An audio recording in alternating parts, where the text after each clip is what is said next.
Start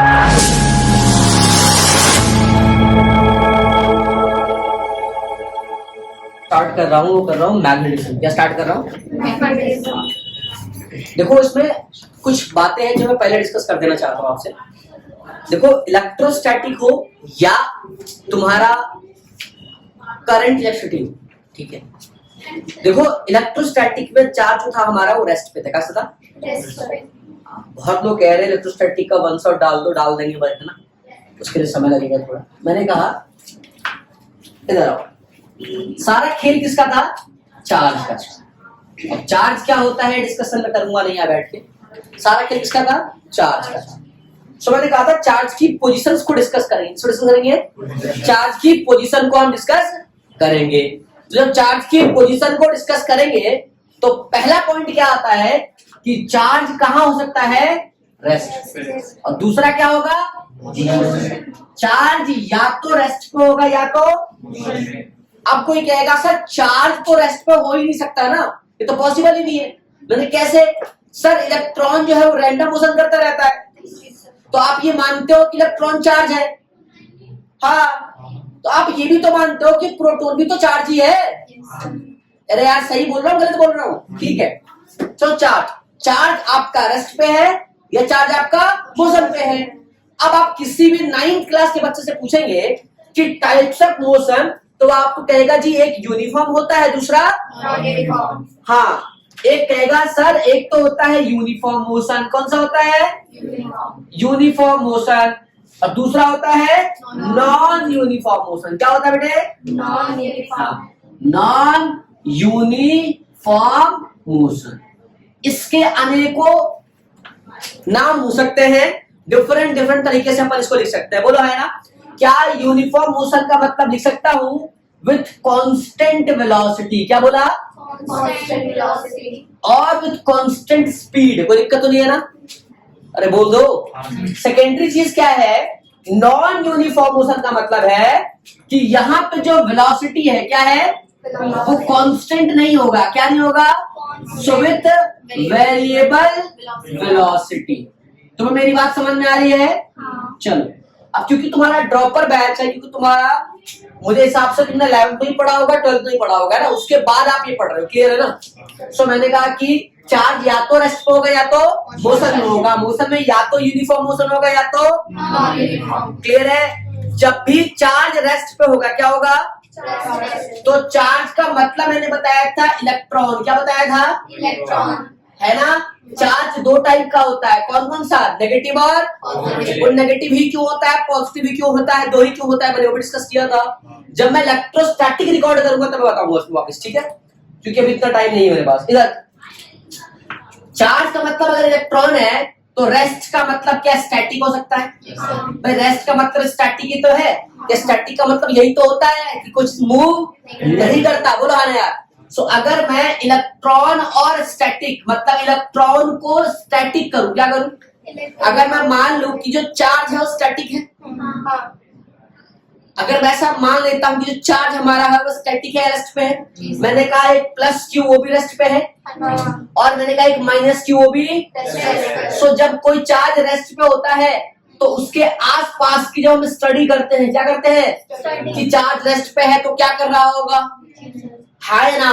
मतलब कि whenever the charge at rest, जब इसकी स्टडी करेंगे तो उसे एक यूनिट बनाएंगे। क्या बनाएंगे? यूनिट। क्लियर है? कहेंगे ना भैया चार्ज कहाँ है? रेस्ट पे, तो इसको पढ़ना है, तो पढ़ने के लिए क्या करेंगे? हम एक यूनिट बनाएंगे, और this unit is called electrostatic. Electron plus static, that is called electrostatic.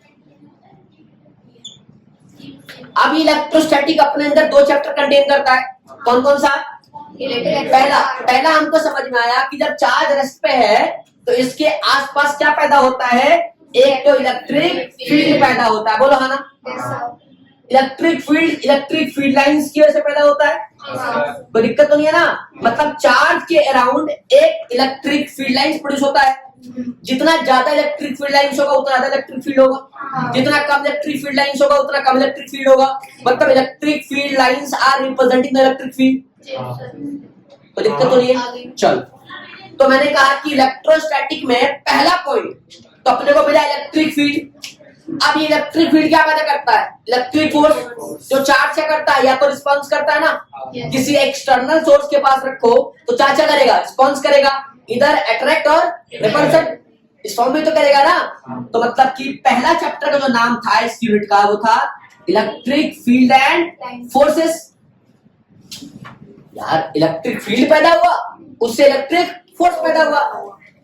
अब सिंगल चार्ज रखा, दो चार्ज रखा, तीन चार्ज रखा, कूलम्स लॉ पढ़ाया, बोलो हाँ ना यार, डाइपोल पढ़ाया, टॉर्क निकलवाया, गॉस थ्योरम आया, वो सब में क्या था? चार्ज। क्लियर है? अब दूसरा चैप्टर पढ़ाया गया हमको इलेक्ट्रिकल पोटेंशियल। क्या पढ़ाया गया? कि अब आप चार्ज को लेके आओ लेकिन चार्ज खुद नहीं चलेगा। क्लियर है? Electric potential and capacitance. तो ये दोनों चैप्टर एक ही यूनिट में आते हैं बिकॉज दोनों में चार्ज कैसा होता है? अब चार्ज को दौड़ना पड़ता है। क्या करना पड़ता है? क्योंकि आप उस इलेक्ट्रॉन को क्या दे रहे हो? Energy which form? बैटरी और सेल। अरे बोलो हाँ यार। सो उससे क्या पैदा हो रहा है? चार्ज दौड़ता है तो चार्ज एक एनर्जी लेके दौड़ता है। और क्या एनर्जी के दौड़ने को, मैंने क्या बोला? एनर्जी के दौड़ने को क्या हम करंट कहते हैं? और क्योंकि ये जो एनर्जी है वो चार्ज लेके दौड़ रहा है इसीलिए इसको हम इलेक्ट्रिक करंट कहते हैं। इलेक्ट्रिक। तो ये जो एनर्जी दौड़ रहा है किससे दौड़ रहा है? चार्ज की वजह से। तो क्या बोलेंगे इसको? Electric current. साला सही से लिख देता हूं, इलेक्ट्रिक करंट नहीं, करंट। चार्ज जब दौड़ेगा तो क्या कहेगा इसे? Electric current. तो इसके लिए चैप्टर बनाया गया। उसका नाम क्या हुआ? Current electricity. क्या रखा गया? Current electricity. ठीक है? तो इसमें चार्ज दौड़ रहा था। अब सवाल यहां से शुरू होता है कि जब चार्ज दौड़ता है, क्या है? जब तक चार्ज रेस्ट पे होता है that produce only one field, that's electric field। लेकिन चार्ज जब दौड़ेगा तो दौड़ने की दो कंडीशन है, या तो सेम रफ्तार से दौड़ेगा या तो जब भी चार्ज दौड़ेगा तो ये दो तरह का फील्ड जनरेट करेगा। पहला आप पढ़ चुके इलेक्ट्रिक फील्ड, दूसरा ये पैदा करेगा मैग्नेटिक फील्ड। क्या पैदा करेगा? क्लियर है? whenever charge is moving that produce electric field as well as clear है? अब अगर कांस्टेंट वेलोसिटी से दौड़ रहा है, अगर कांस्टेंट वेलोसिटी से दौड़ रहा है तो पैदा होने वाला इलेक्ट्रिक फील्ड या मैग्नेटिक फील्ड दोनों क्या होगा? कांस्टेंट। क्लियर है? परंतु जैसे ही चार्ज की वेलोसिटी मैंने क्या कर दी? वेरिएबल कर दी, तब मैग्नेटिक फील्ड कैसे पैदा होगा? बदलता हुआ। इलेक्ट्रिक फील्ड कैसा? बदलता हुआ। और यही बदलता हुआ क्या पैदा करते हैं? Electromagnetic waves. Chapter number 8। Clear है? यहां तक कोई दिक्कत तो नहीं है ना? गुड। सो अब हमारा चैप्टर है कि अभी हम किस फेज में हैं? अभी हम इस फेज में। सर ऐसा कुछ सुना हुआ लगता है। हाँ, जब मैंने ईएमआई डिस्कस किया था ना तो मैंने सब डिस्कस किया हुआ था। क्लियर है? सो ईएमआई में अपन ईएमआई और एसी पढ़ा चुके हैं। कब? नॉन यूनिफॉर्म मोशन डल चुका है अपना, आप देख सकते हो, है ना? एसी या ईएमआई डाल के देखोगे तो आ जाएगा इसके अंदर। तो ये हो चुका है। अब हम चलेंगे कांस्टेंट वेलोसिटी की तरफ। किसकी तरफ? तो चार्ज जब दौड़ता है तो जिस वेलोसिटी से दौड़ता है that is called drift velocity. बहुत बेसिक बात पता है? चलो, जब चार्ज दौड़ता है this is called drift velocity. चलो अब आपको कुछ बेसिक बात करेंगे फिर चलेंगे थोड़ा सा। एक बात बताओ मुझे आप कि एक अगर मैं लिखूं इधर इलेक्ट्रिक फील्ड और यहां लिखूं मैं मैग्नेटिक फील्ड। बहुत सिंपल समझा रहा हूं। इलेक्ट्रिक फील्ड को आप ई वेक्टर बोलते थे ना, तो मैग्नेटिक फील्ड को क्या हो जाएगा? B vector. क्लियर है? बस नाम ही अलग है, इसको ई उसको बी। क्लियर है? मैग्नेटिक फील्ड होता है बी, क्या होता है? और ये वेक्टर होता है, क्या होता है? मतलब कि इन दोनों के पास मैग्नीट्यूड भी होगा और डायरेक्शन भी। अब मैग्नीट्यूड कैसे निकालेंगे और डायरेक्शन कैसे निकालेंगे? क्लियर? तो मैग्नेटिक फील्ड का मैग्नीट्यूड डायरेक्शन होगा, बोलो है ना? तो क्या इलेक्ट्रिक फील्ड का मैग्नीट्यूड डायरेक्शन दोनों निकालना सिखाया था? तो इलेक्ट्रिक फील्ड का मैग्नीट्यूड कैसे निकालते थे अपन? E equals to F by Q। याद है? Yes sir. F वेक्टर होता है, बोलो हाँ ना? कोई दिक्कत तो नहीं था ना? अरे कोई परेशानी तो नहीं है? गुड। क्या चार्ज किया वेलोसिटी थी? नहीं चार्ज। जब चार्ज रेस्ट पे था तो क्या वेलोसिटी थी? नहीं थी ना। इसका इक्विवेलेंट निकाला था न्यूटन पर कूलम। क्या निकाला था? न्यूटन पर कूलम। अब इलेक्ट्रिक फील्ड की डायरेक्शन क्या बताया था हमने? जिधर फोर्स की डायरेक्शन किधर हो, ऐसा बताया था। या फोर्स की डायरेक्शन उधर होगी जिधर इलेक्ट्रिक फील्ड की होगी। फॉर सिंगल चार्ज, किसके लिए?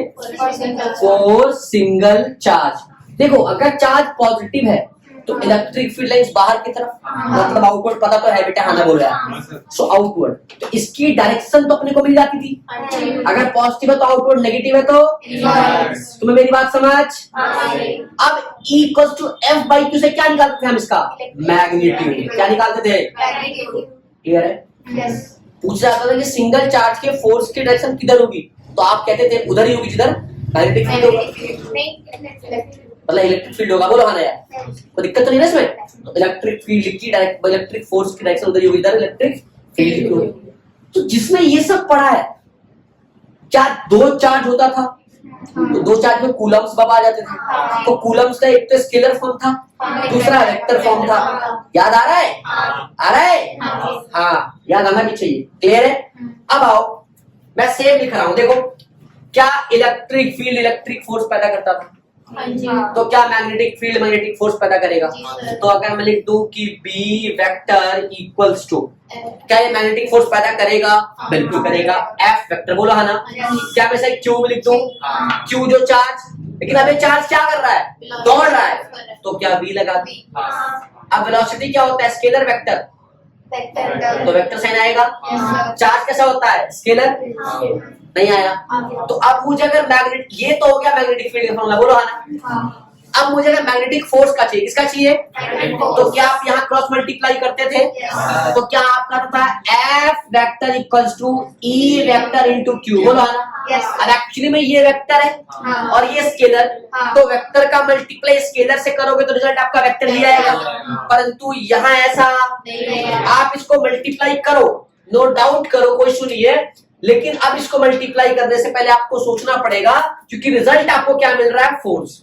और फोर्स कैसा होता है? वेक्टर होता है। जैसे ही फोर्स आपको वेक्टर मिला, वैसे ही आपके दिमाग में बात समझ आएगा क्यू, क्योंकि क्यू क्या है? स्केलर है। अब ये v क्रॉस और ये b, ये v वेक्टर और ये b वेक्टर, अब ये दोनों वेक्टर है।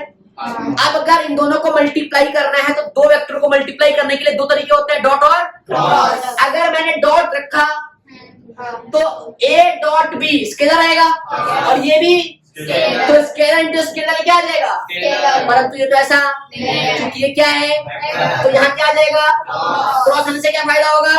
a क्रॉस b क्या देता है? वेक्टर। और वेक्टर का मल्टीप्लाई किसी स्केलर से क्या आ जाएगा? कोई दिक्कत नहीं। So that is the formula of magnetic force, F vector equals to Q v cross b। नहीं आया? अब a क्रॉस b क्या होता है? ए बी साइन थीटा, ये होता है A cross B equals to A B sine theta. तो ये क्या हो जाएगा? F that is equals to Q we B sine theta. अब थीटा क्या होगा इसमें? बताओ। Theta is the angle between V and B. Theta is the angle between, बोलो वी एंड बी। कोई दिक्कत? सो आप जब भी कंपेयर करोगे, कोई इशू आपको है ही नहीं। अरे बोल दो यार, कोई दिक्कत? तो हम डिस्कस कर रहे थे कि भैया इलेक्ट्रिक फील्ड का ऐसा यूनिट क्या होगा और मैग्नेटिक फील्ड का ऐसा यूनिट क्या होगा। तो यहाँ न्यूटन पर कूलम कर दिया। अगर मैं इसके हिसाब से देखूं तो फोर्स क्या आएगा? न्यूटन। चार्ज का कूलम, वेलोसिटी का मीटर पर सेकंड। साला कितना अजीब होगा बोलने में भाई, नहीं कितना ही अजीब है, बहुत। Yes sir. नहीं, लेकिन लोगों को अजीब चीज ही पसंद आती है। क्या कह रहे हो आप? तो इसका नाम टेस्ला। क्या नाम है इसका? टेस्ला। हाँ ठीक है, हर काली चीज खूबसूरत नहीं होती बेटा। टेस्ला, टेस्ला यूनिट है। क्या यूनिट है इसका? और एक और यूनिट आएगा गॉस। क्या आएगा? और इसका रिलेशन भी आएगा। क्या आएगा? हाँ, तुम्हारा नहीं है तो इसका है, किसी का तो हो। टेस्ला भी है और गॉस भी है। नहीं बात समझ में आई? अब इनका भी आपस में क्या चल रहा है? रिलेशन चल रहा है, ठीक है। हाँ, लेकिन इनका ब्रेकअप नहीं हो सकता। क्यों?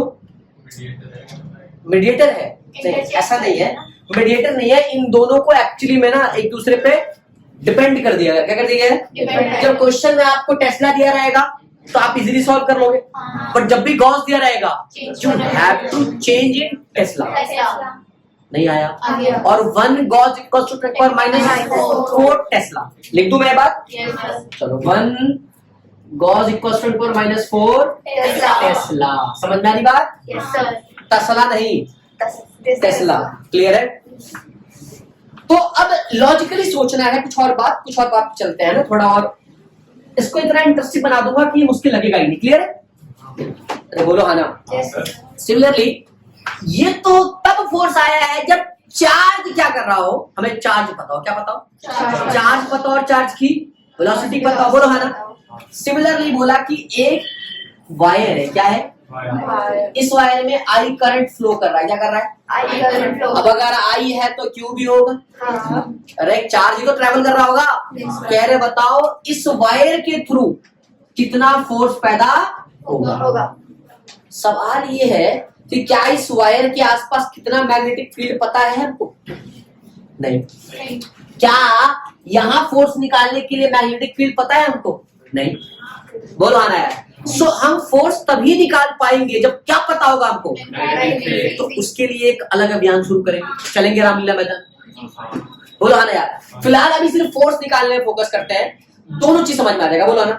सो अगर आपको करंट इलेक्ट्रिसिटी याद हो तो मैंने पढ़ाया होगा अ करंट कैरिंग है ना, उसमें मैंने एक चीज पढ़ाया होगा यार, मैंने एक चीज पढ़ाया होगा कि अगर किसी वायर से करंट फ्लो कर रहा है, बोलो हाँ ना, तो उस करंट की वैल्यू कैसे निकालते हैं?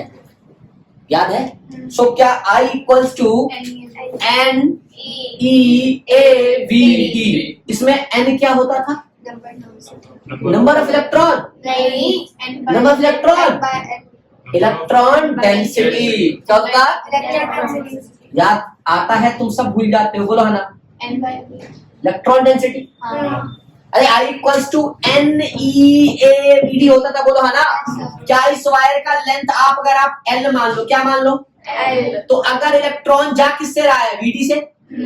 अरे यार इलेक्ट्रॉन की रफ्तार क्या है? VD ना, ड्रिफ्ट वेलोसिटी। जिसको ये सब समझ में नहीं आया वो करंट इलेक्ट्रिसिटी देख ले। कलेक्टर डाला नहीं उसका, डाल दूंगा। VD drift velocity. क्या बोला मैंने? इलेक्ट्रॉन चलता कैसे है? ड्रिफ्ट वेलोसिटी से। कितना लेंथ है? L लेंथ है, तो कितना समय लेगा? T equals to L by VD। अब सालों ये मैं पूछता हूँ ये कैसे आया? हाँ डिस्टेंस है, डिस्टेंस वेलोसिटी टाइम 9 तो पढ़ा गया होगा। T equals to L by VD। को दिक्कत? तो एक करंट यहां से चल के यहां तक पहुंचा। अरे करंट का मतलब एनर्जी पहुंचा ना भाई।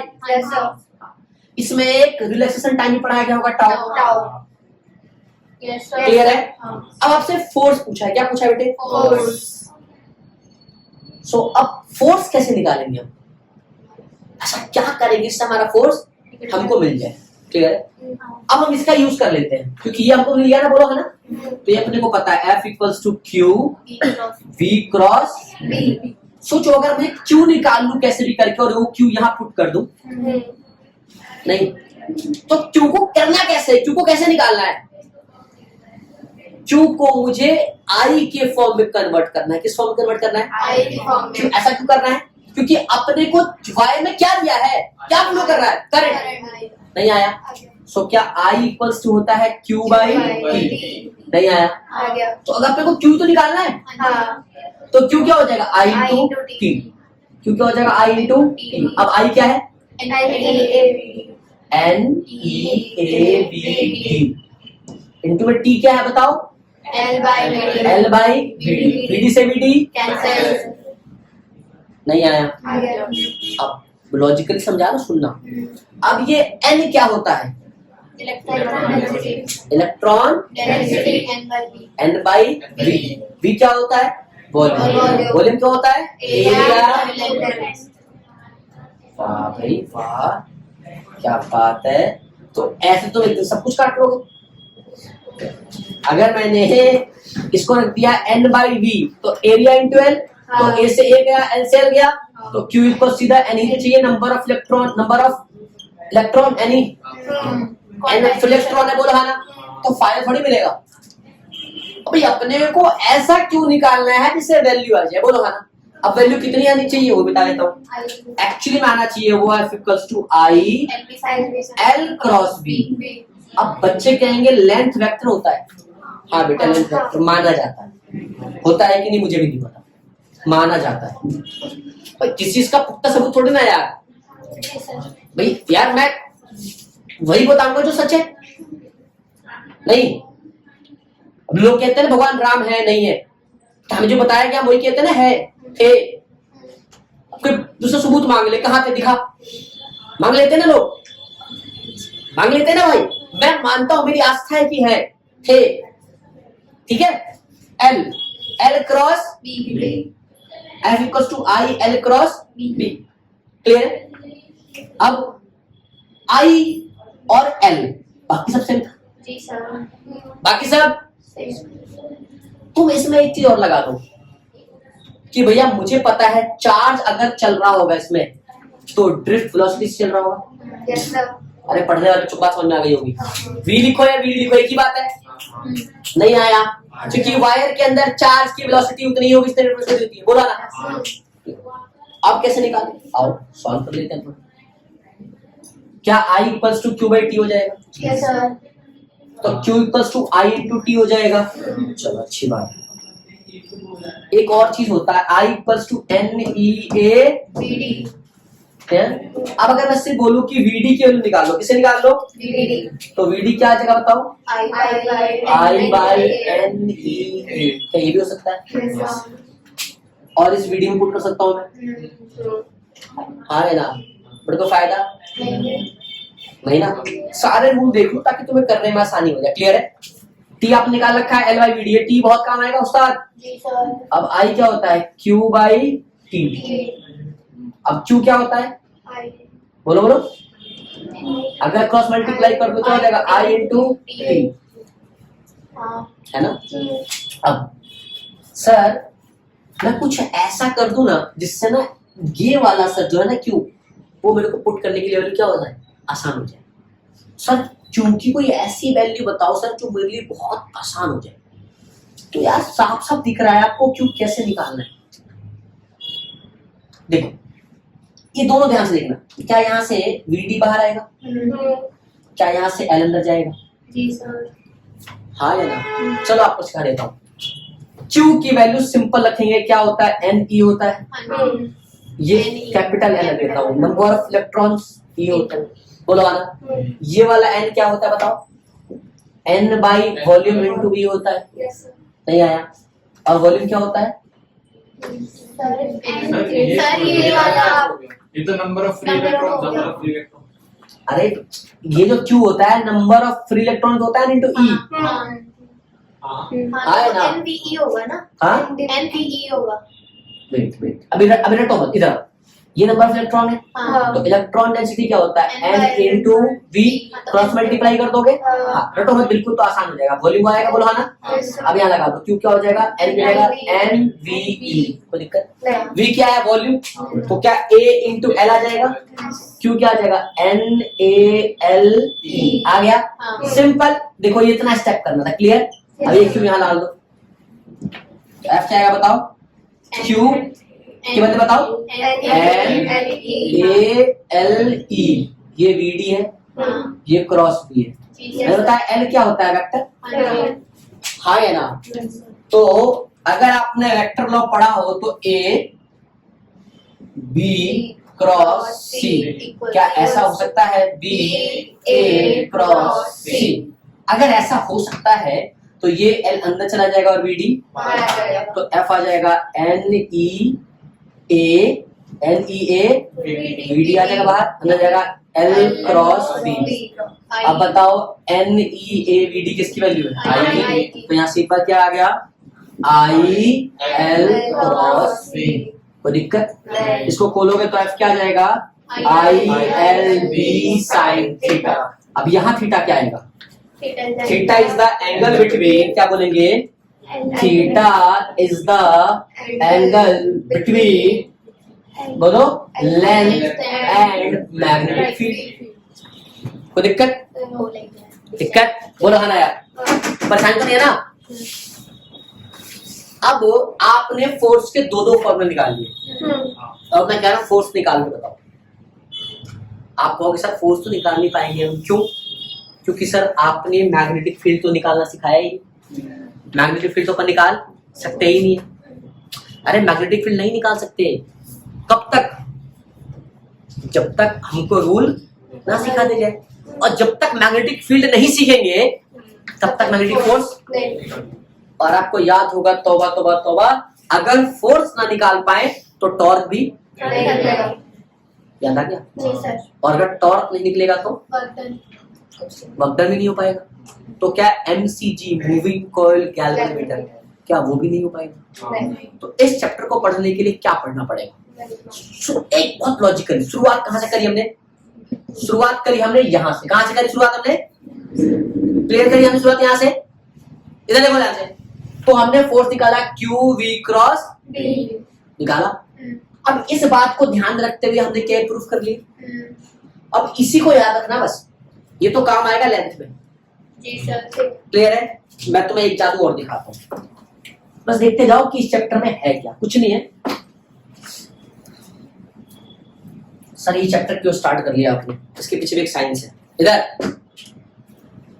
मैंने कहा F जो है वो QV क्रॉस B, कोई दिक्कत? अब मैग्नेटिक फील्ड का मैंने बताया, एक तो होता है मैग्नीट्यूड, दूसरा होता है तो मैग्नेटिक फील्ड तो निकालना सीखेंगे बाद में। इसके लिए नया विमान शुरू करूंगा अभियान है ना। डायरेक्शन क्या बता देता हूं, जहां आपको क्रॉस दिखे, क्या दिखे? इसका मतलब जहां आपको क्रॉस दिखे वहां जाना नहीं चाहिए ना भाई। पर आजकल के बच्चे, हाँ, वो जहां क्रॉस दिखेगा वहीं जाएंगे। ठीक है बेटा, बच्चों आपका ध्यान डॉट पे होना चाहिए, ठीक है, बिंदु पे। मेरा मतलब बिंदु का मतलब सिर्फ इस बिंदु पे है भाई, खुद पर्सनल किसी बिंदु पे ले जाए। इधर डॉट, क्या बोला मैंने? डॉट। जो मजा डॉट में है बेटा, मजा क्रॉस में नहीं है, क्रॉस पे नहीं जाना चाहिए। क्लियर है? हाँ, तुझे कैसे पता सही फल? चलो डॉट, क्लियर है? इसका मतलब है कि आउटसाइड, क्या मतलब है? आउटसाइड द प्लेन और सरफेस।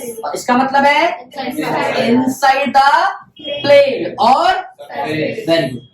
तो मैग्नेटिक फील्ड कहीं अगर क्रॉस बनाए मतलब अंदर, और कहीं अगर डॉट बनाए तो ये बस एक पॉइंट समझा लो। क्या समझा? इसका मतलब ये नहीं कि मैग्नेटिक फील्ड का पूरा आपको डायरेक्शन निकालना आ गया, नहीं भाई नहीं। उसके लिए राइट हैंड स्क्रू रूल या पाम रूल पढ़ाना पड़ेगा, वो पढ़ाऊंगा। समझ में आ रही बात? करेंगे मैग्नेटिक फील्ड भी निकालेंगे और मैग्नेटिक फोर्स भी। फोर्स भी वेक्टर होता है, मैग्नेटिक फील्ड वेक्टर होता है। तो क्या अपन दोनों में डायरेक्शन निकालेंगे? तो दोनों को डायरेक्शन निकालने के लिए वेक्टर का क्रॉस प्रोडक्ट पढ़ना पड़ेगा। आपको मैं पढ़ा चुका हूँ, वर्क पावर एनर्जी में आप जाके देख सकते हैं, क्रॉस प्रोडक्ट पढ़ा रखा है। क्लियर है? इधर समझिए बात। अब मैंने कहा ये भी मैग्नेटिक फील्ड डायरेक्शन बता रहा है और ये भी मैग्नेटिक फील्ड की डायरेक्शन बता रहा है। मैंने कहा मान लो कि इसमें मैंने एक चार्ज जो है वो भेज दिया v वेलोसिटी, किससे भेजा? v वेलोसिटी से। तो आपका पहला सवाल कि सर जो आपका चार्ज है वो मैग्नेटिक फील्ड से कितना एंगल? क्यों? क्योंकि v क्रॉस चार्ज है, चार्ज की वेलोसिटी, चार्ज है, चार्ज की वेलोसिटी, चार्ज की वेलोसिटी। क्लियर है? तो कितने ऑप्शन तुम्हारे पास? चार्ज की वेलोसिटी और मैग्नेटिक फील्ड में कितना एंगल हो सकता है? पहला तो ये मान लो कि मैग्नेटिक फील्ड अंदर जा रहा था और आपका चार्ज इस तरह से, तो क्या बना पहला एंगल? 90। पहला क्या बना? थीटा जो है वो 90 नहीं आया।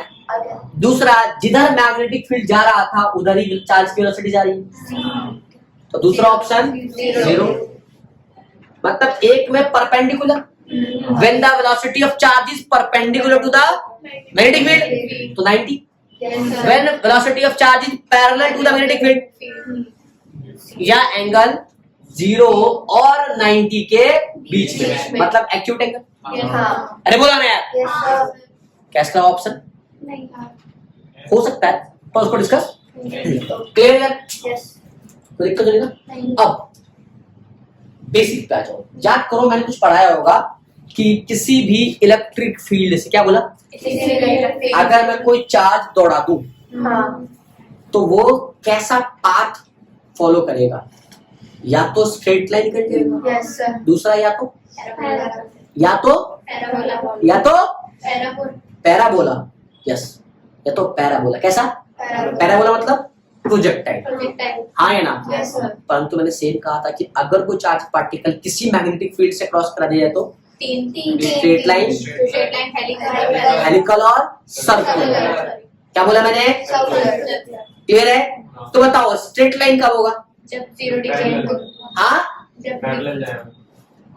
थीटा 90 मतलब सर्कुलर 40, अबे चमन हाँ ना बोले आप, यस सर थीटा 0 मतलब साइन आएगा ना, साइन 0 0 तो फोर्स क्या हो जाएगा 0, मतलब कि वेलोसिटी ऑफ जो चार्ज की वेलोसिटी है और मैग्नेटिक फील्ड कैसा हो, परपेंडिकुलर, तब पाथ कैसा बनेगा, स्ट्रेट लाइन। क्या बोल रहे हो इधर है नहीं, मैंने कहा थीटा 90, हाँ थीटा 90 कब बना, जब velocity of charge is,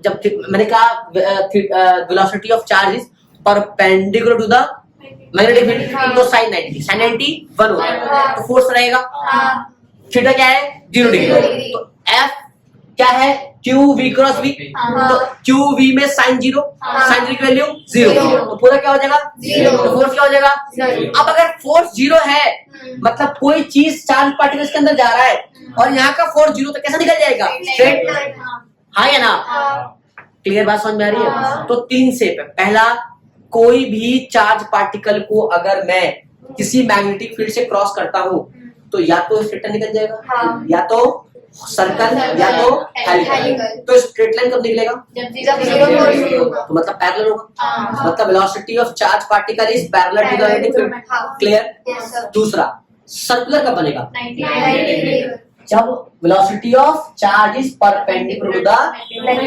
clear है, यस सर हाँ है ना, हाँ। तब कैसा बना लेगा, सर्कुलर, सर्कुलर। क्या बना लेगा, सर्कुलर। तो जो सर्कुलर बनाया उसका रेडियस निकालना है, क्या निकालना है, रेडियस पहला क्या निकालना है, रेडियस, दूसरा एक चक्कर लगाने में वेलोसिटी कितना है, v कितना है, और फिर एक चक्कर लगाने का टाइम पीरियड, क्या बोलो हाँ ना, यस सर कोई दिक्कत, नहीं मतलब रेडियस और टाइम पीरियड निकालना है, हाँ क्लियर है। तीसरा आपसे फ्रीक्वेंसी भी, पूछ सकता है क्योंकि फ्रीक्वेंसी क्या होता है, 1/टाइम पीरियड, समझ में आ रही बात, यस सर तो 3 चीजें निकालना है। अब एक बात बताओ, अगर थीटा 90 है, क्या है, थीटा 90 है मैं तीनों चीजें अच्छे से एक्सप्लेन कर देता हूँ, एक बार लिख देता हूँ, ये बच्चे गधे हैं, बच्चों को लगेगा कि अरे पता नहीं क्या ही पढ़ा दिया हमें।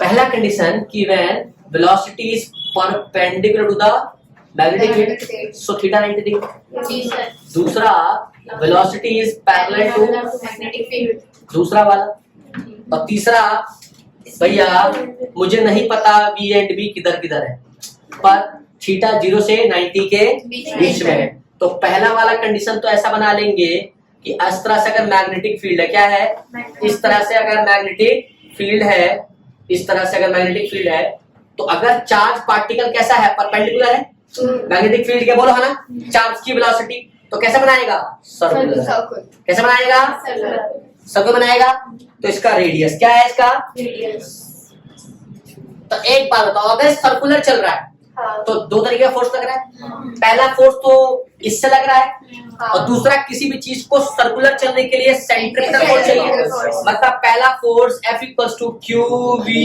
बी साइन 90, साइन 90 की वैल्यू 1, सो F क्या हो जाएगा, QVB, बोलो हाँ ना। यस सर दूसरा सेंट्रिपिटल फोर्स चाहिए mv²/r, बेटे बिल्कुल रटने की बात नहीं है, बहुत ऑनेस्टी से पढ़ा रहा हूं, क्लियर है। अब दोनों फोर्स इक्वेट कर दोगे तो क्या आएगा, QVB इक्वल्स टू mv²/r, क्या v से v कट रहा है, यस सर क्या v से v कट रहा है, क्या बच रहा है, आपको चाहिए क्या, Radius. चाहिए कि आर, तो आर क्या हो जाएगा ऊपर हाँ। और क्यू भी नीचे, नीचे। तो एम इंटू वी का क्यू बी। कितनों ने पढ़ा है mass into velocity is linear momentum? बहुतों ने पढ़ा होगा। सो आर क्या हो जाएगा पी, पी कैसा होता है vector vector. Q by v. V। तो क्या आर के दो फॉर्मूले हो गए? Yes, sir. इस पे सवाल आएगा, इस पे क्या आएगा सवाल। अब आर का यूनिट क्या होगा? साला रेडियस मीटर ही होगा। हाँ अब दूसरा, ये सर्कल चला, क्या चला है? सर्कल। तो सर्कल में टाइम पीरियड क्या निकालते हैं? किसी भी चीज का टाइम पीरियड निकालने के लिए फॉर्मूला होगा डिस्टेंस अपॉन टाइम। तो सॉरी स्पीड, हाँ। तो डिस्टेंस क्या होगा? 2 कैसे? सर्कल सर्कुलर मतलब सरकमफेरेंस नहीं, तो आ जाएगा टी, क्या आ जाएगा बताओ? 2 पाई आर। स्पीड क्या है? वी। वो तो अपने को नहीं पता ना। वी कौन सा? जो चार्ज पार्टिकल ने दे रखा है, चार्ज की वेलोसिटी, बोलो है ना यार। हाँ वो गिवन होगी, क्लियर है। अब आर क्यों नहीं आप चुप कर दे, तो टी क्या आएगा? 2 पाई आर एम वी का वी क्यू बी, वी से v t equals to 2 pi m का क्यू बी। अब एक बात बताओ, क्या टाइम पीरियड चार्ज के वेलोसिटी पे डिपेंड कर रहा है? समझना की बात, मतलब चार्ज पार्टिकल वेलोसिटी कुछ भी हो, क्या सेम होगा? अगर एंगल सेम होगा, 2 कांस्टेंट, पाई कांस्टेंट, हाँ। मास भी कांस्टेंट इलेक्ट्रॉन का। अरे यार क्यू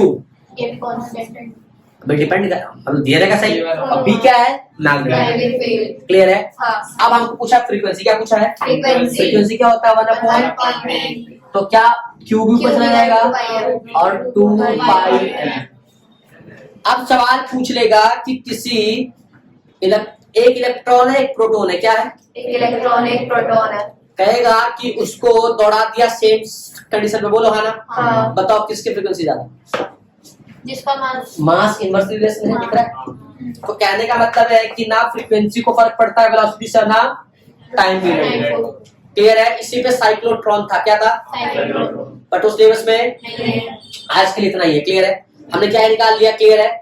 अपन ने पहले मैग्नेटिक फील्ड निकाला, मतलब बताया उस टर्म में, फिर फोर्स पढ़ा, मैग्नेटिक फोर्स क्या होता है, फिर मैंने वायर के थ्रू निकाला F equals to I L B sin theta, clear है। फिर अपन ने बात करा कि भैया अगर परपेंडिकुलर हो तो क्या हो, पैरेलल हो तो क्या हो। अब अगर बीच का है थीटा से 90 तो कैसा बनेगा पाथ? उसमें एक कंपोनेंट होगा, अगर वेलोसिटी कंपोनेंट होगा थीटा बनेगा, तो एक बनेगा v cos थीटा, दूसरा बनेगा v sin थीटा, क्लियर है। तो इसकी चर्चा हम नेक्स्ट क्लास में करेंगे, आज के लिए इतना बहुत है। थैंक यू सो मच बेटा।